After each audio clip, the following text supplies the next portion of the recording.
DGP कैले बानी। अब अकूत संपत्ति बटोरे वाला लोग जे कि दारू बेच के, गांजा बेच के, तमाम प्रकार से अवैध तरीका से संपत्ति अपनैले वालों का कुल जना के संपत्ति कुर्क हुई।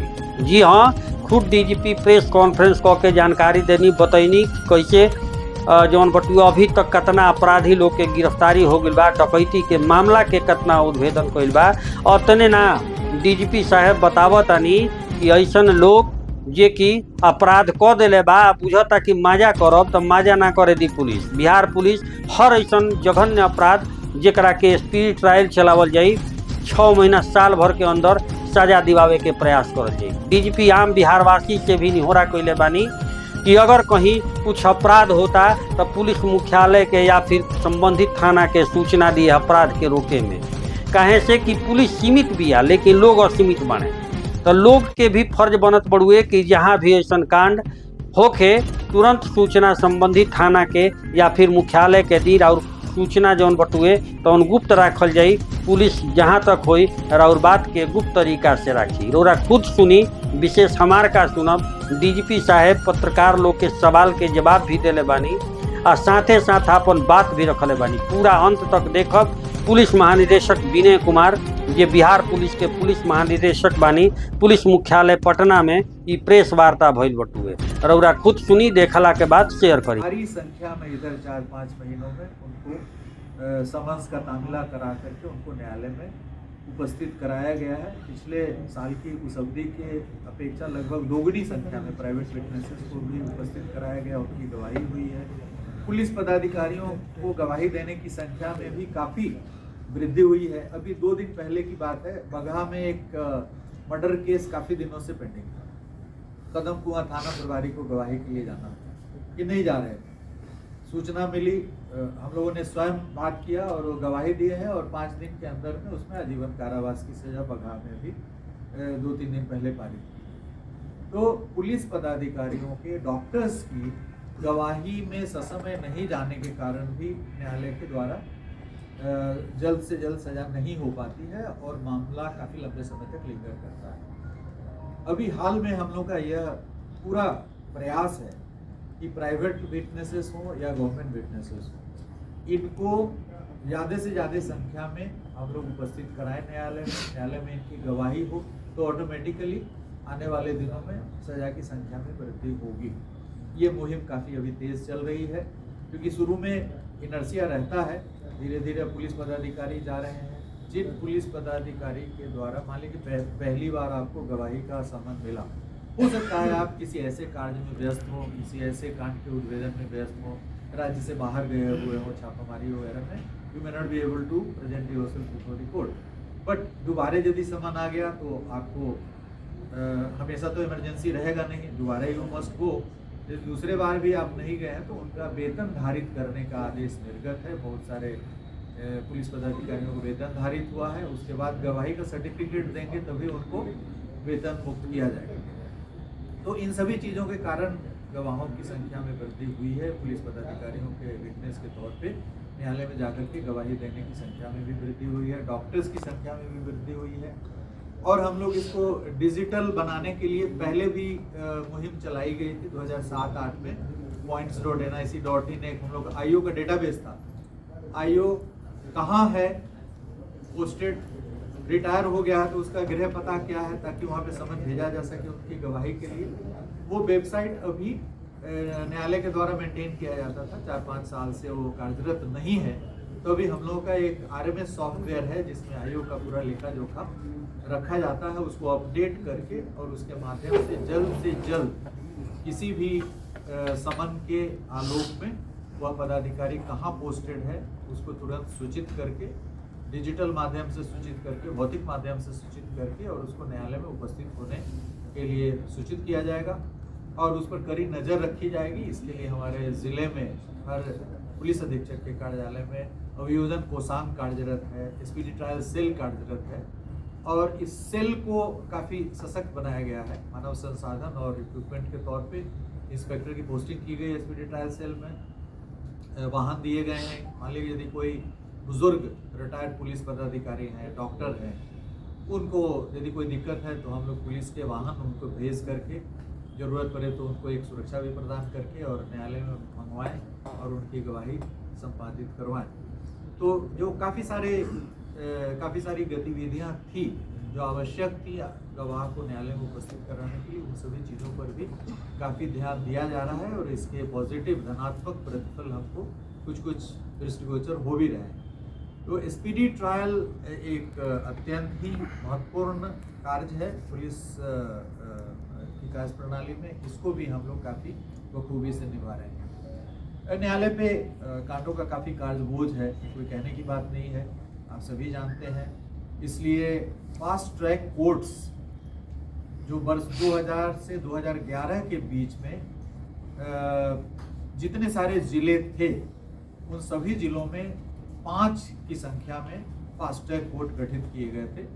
केंद्र सरकार की एक योजना थी, सेंट्रल स्पॉन्सर्ड स्कीम था, और उस दौरान 2000 से 2011 में स्पीडी ट्रायल्स में जो संख्या आई थी उसमें फास्ट ट्रैक कोर्ट का भी बहुत बड़ा योगदान था।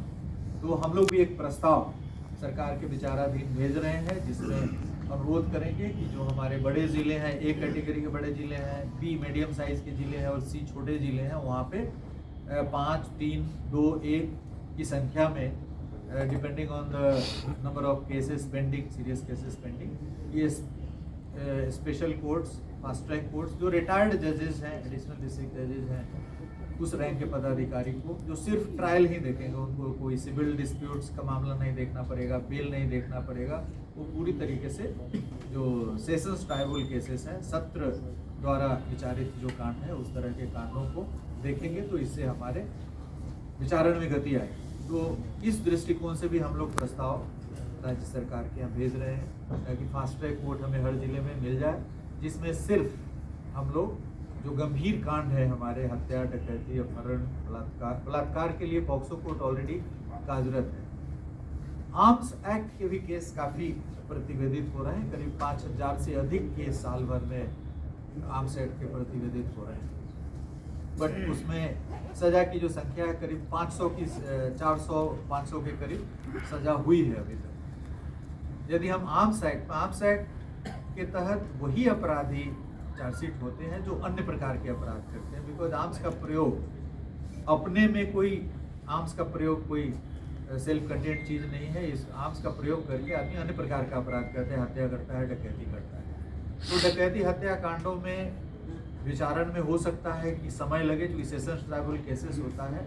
आर्म्स एक्ट के केस मजिस्ट्रेट ट्राइबल होते हैं जिसमें जल्द से जल्द हम लोग सज़ा करा सकते हैं। तो हम लोग यह भी प्रयास कर रहे हैं कि आर्म्स एक्ट के केसेस को विचारित करने के लिए एक स्पेशल कोर्ट हो जाए अलग से जो सिर्फ आर्म्स एक्ट के केस करें। तो इन सभी चीज़ों पर विचार मंथन चल रहा है कि ट्रायल को किस तरीके से सुदृढ़ किया जाए। बंद है, किसी को लाइट्स तो लगाना ही नहीं है, ये स्पष्ट है कि किसी भी प्रकार का लाइट जो रेड लाइट, ब्लू लाइट वगैरह होता है तो लगाना ही नहीं है, नंबर 1।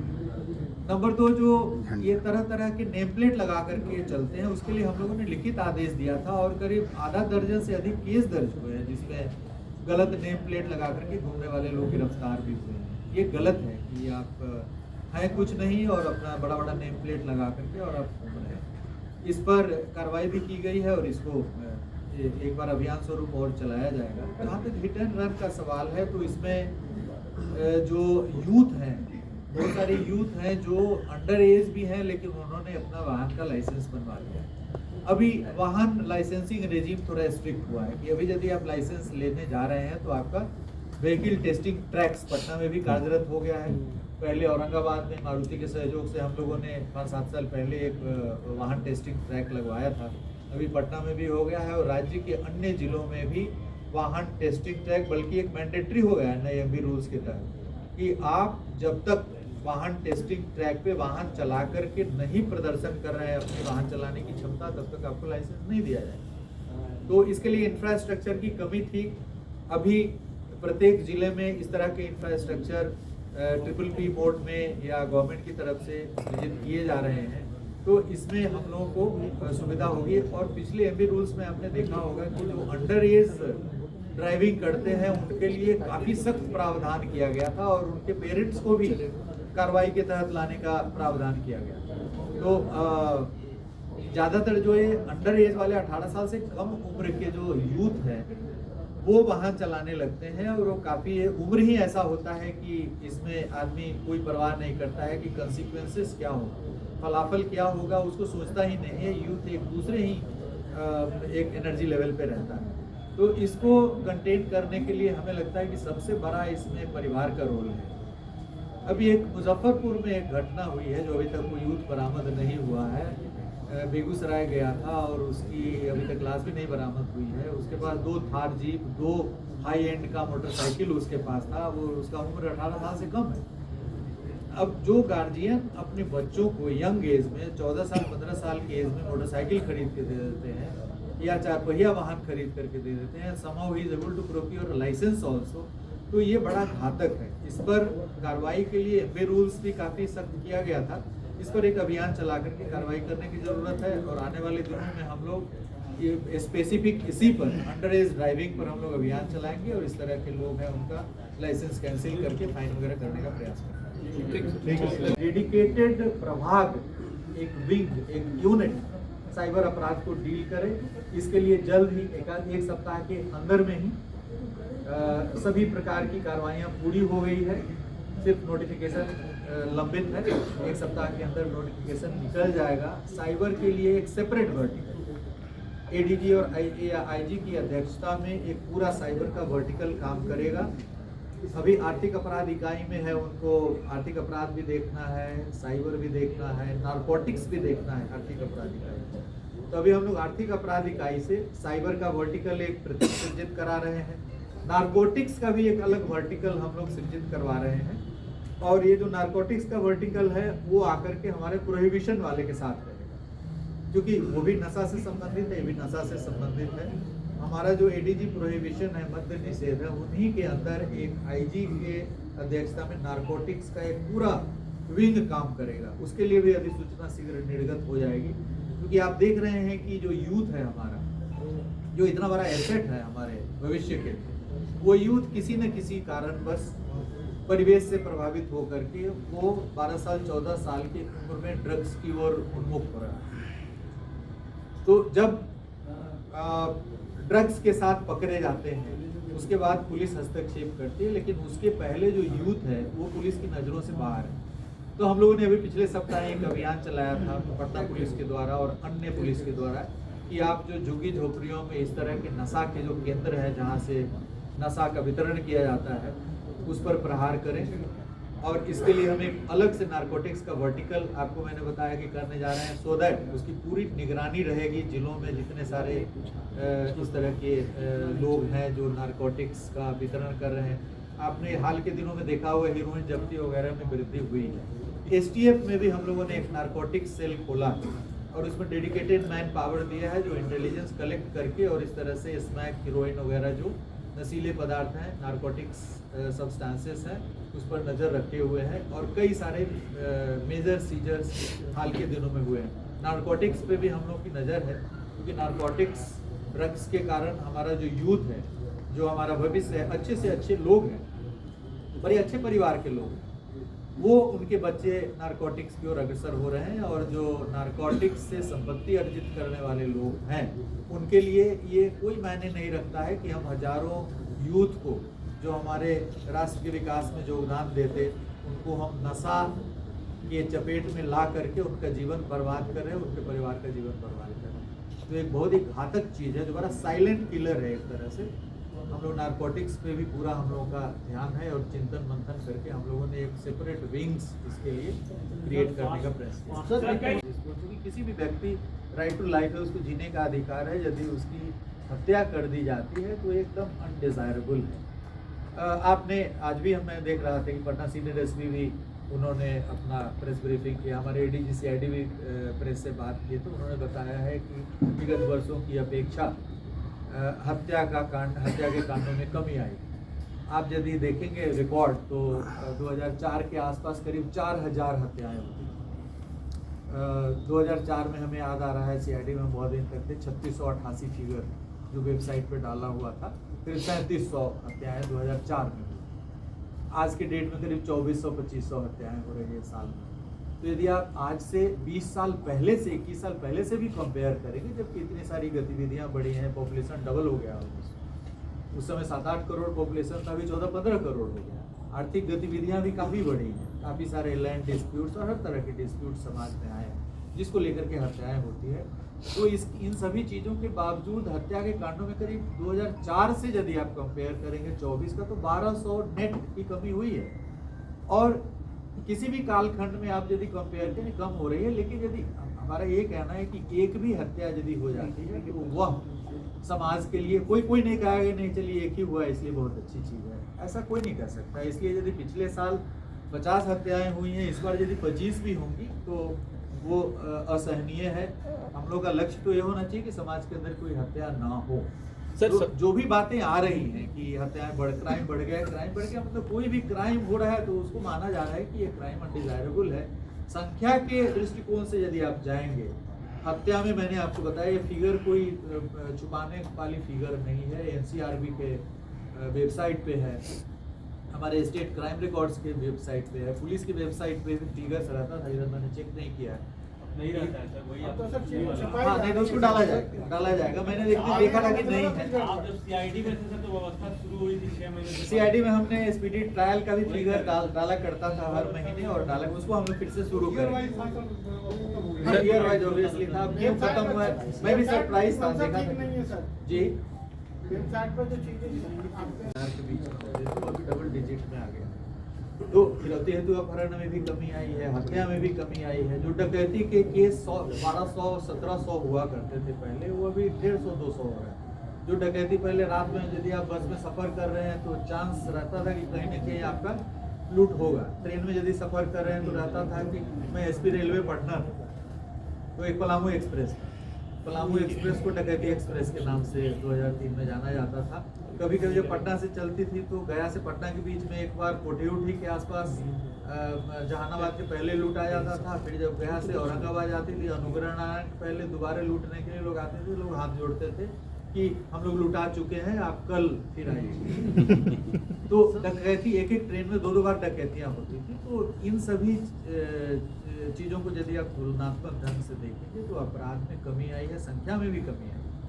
डकैती मैं कह रहा हूँ कि 1200 से ऊपर डकैती 2004-03 में होता था, अभी करीब 150-200 साल में हो रही है। लूट की भी संख्या वैसे ही है, जो 3000 से अधिक लूट होते थे अभी 1200-1500 लूट साल भर में हो रहा है। तो यदि आप 20 साल पहले से कंपेयर करेंगे तो भी आज के डेट में जो एब्सोल्यूट फिगर है अपराध की वो काफ़ी कम है। लेकिन मैंने जैसा कहा कि लक्ष्य तो यह है कि 0 अपराध होना चाहिए, समाज के अंदर कोई हत्या ना हो, किसी का भी कोई सामान नहीं लूटा है, चोरी नहीं हो, एक आदर्श स्थिति है। तो समाज हमेशा अपने को आदर्श की स्थिति में ला करके सोचती है, जो बहुत अच्छी बात है। उससे कम से कम हम लोगों पे प्रेशर बनता है पुलिस पर कि हम अधिक से अधिक मेहनत करें, अधिक से अधिक कांडों का उद्भेदन करें और अपराध रहित वातावरण निर्माण करने में हम लोग अपना योगदान दें।